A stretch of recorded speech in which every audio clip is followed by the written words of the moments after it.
Olá, estudantes! Meu nome é Laís Aparecida das Graças, eu sou do Núcleo Regional de Moarama, sou acadêmica de licenciatura em Ciências Biológicas do Instituto Federal do Paraná e hoje estou aqui para nós continuarmos os assuntos das aulas de ciências. Então, nas nossas aulas, nós viemos falando sobre algumas doenças causadas por vermes e hoje nós vamos falar especialmente da esquistossomose. Aqui tem os objetivos da nossa aula, então na nossa aula de hoje, os objetivos são conhecer uma parasitose causada por plateumintos, por vermes plateumintos, e promover atitudes de cuidado com o corpo como a medida de prevenção para algumas parasitoses. Então, como primeira pergunta, o que é esquistossomose? Alguém já ouviu falar nessa doença?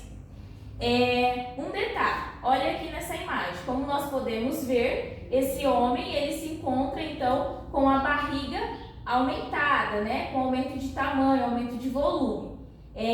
No Brasil, essa doença é popularmente conhecida como barriga d'água.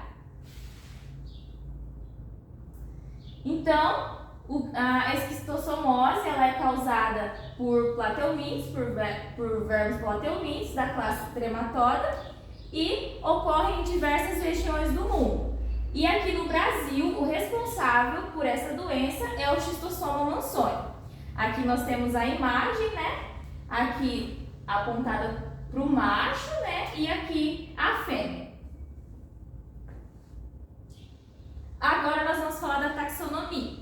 Ele é do filo Plateumintos, a classe é Trematoda e os hospedeiros intermediários deles são os moluscos, e esses moluscos são encontrados em rios de água doce, e o hospedeiro definitivo somos nós, o homem.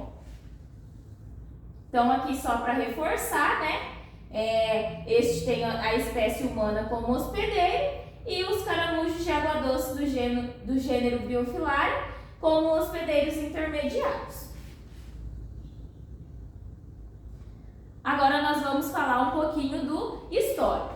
Então, aqui começa em 1900, na hematura do Egito, e aí em 1851 Theodore descreve um parasito a partir do exame da veia mesentérica de um paciente no Cairo.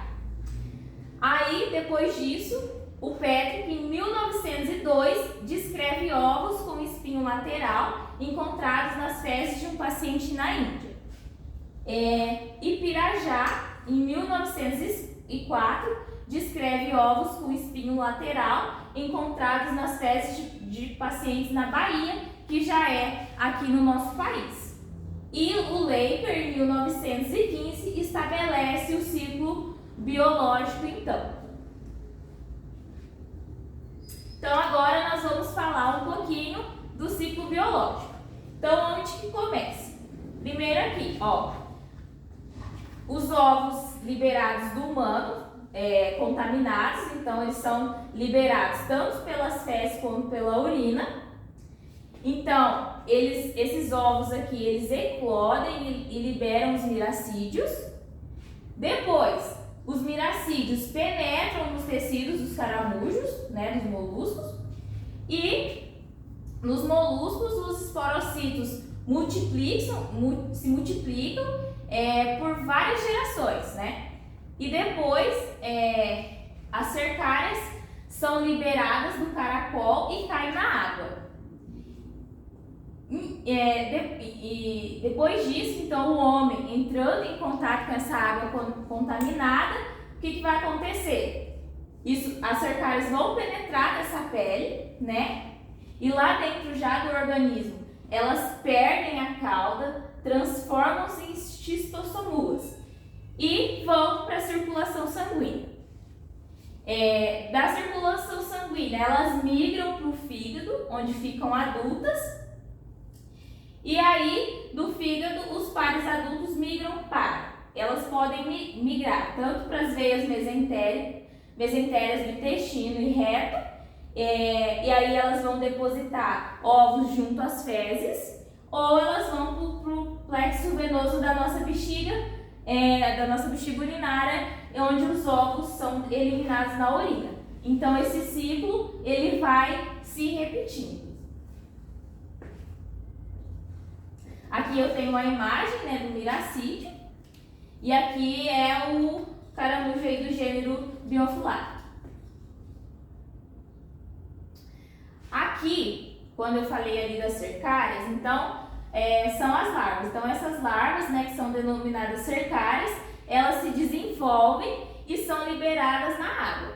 Então, em contato com a pele humana, elas penetram no organismo, desenvolvem, reproduzem e eliminam ovos a partir de veias do fígado e intestino obstruídos. Aí aqui é a cercária, por isso que lá, quando eu falei do histórico, alguns deles descreviam como espinho de peixe encontrado, porque parece realmente.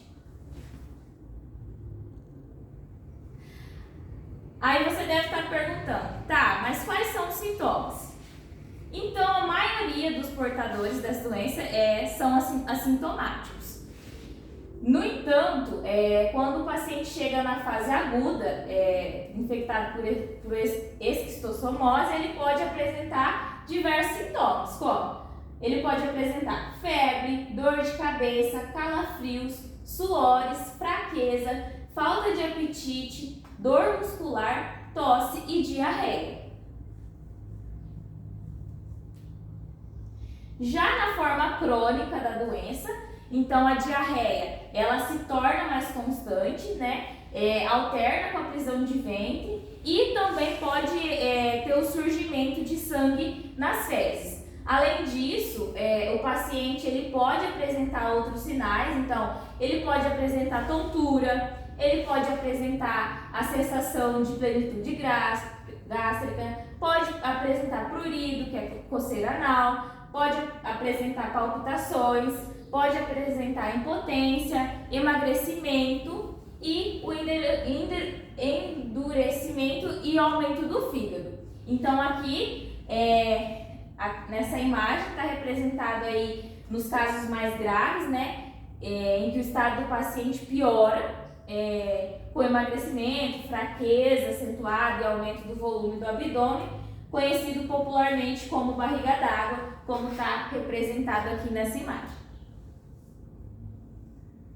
Diagnóstico. Então, como que é feito o diagnóstico dessa doença? Então, o diagnóstico da esquistossomose ele é feito por meio de exames laboratoriais, né, de fezes, e é possível detectar por meio desses exames os ovos do parasita que causa a doença. Então, o médico também pode solicitar teste de anticorpos para verificar sinais de infecção e, para as formas graves, ultrassonografia. O tratamento da esquistossomose, para os casos simples, é em dose única e supervisionado por meio do medicamento. Praziquantel, que é receitado pelo médico e ele também é distribuído gratuitamente pelo Ministério da Saúde. Já os casos graves, geralmente, eles requerem internação hospitalar e até mesmo o tratamento cirúrgico conforme a situação. Prevenção. Então, a prevenção da esquistossomose consiste em evitar o contato com águas contaminadas, onde existam, né, esses caramujos hospedeiros, e implementação de medidas de saneamento básico e educação em saúde, porque muitas vezes as pessoas até mesmo não sabem que é possível pegar uma doença por água contaminada. E aí, como atividade na nossa aula de hoje, eu quero que vocês façam um desenho esquemático do ciclo biológico da esquistossomose e que vocês apontem nesse desenho os principais métodos para a prevenção. Então, a nossa aula de hoje foi sobre a esquistossomose e as medidas preventivas. Espero que tenham gostado.